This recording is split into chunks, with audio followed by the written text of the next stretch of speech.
Bago kayo bumili ng bagong gulong, tingnan nyo muna yung manufacturing date niya kung kailan. Yan ang kanyang manufacturing date, 49/21. Ayan. Ano ba ang ibig sabihin yan? Paano ito basahin? Madali lang yan.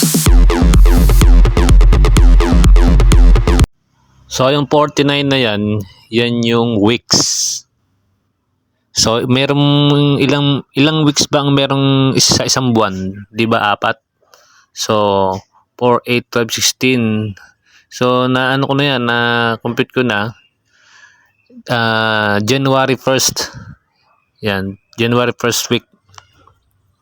Tapos yung year 2021. Yan. So January ng first week to 2021 manufactured yan.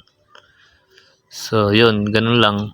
Kaya pag bibili kayo ng gulong, titingnan niyo yung manufacturing date. Baka ano na yan, matagal na yan.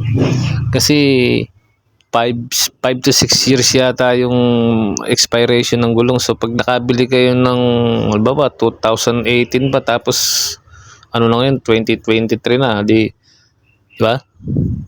Ano na yun, magbibitak-bitak na yung gulong na yun, delikado na yun sa daan. Kahit makapal, kahit bago pa yun, delikado na rin yun.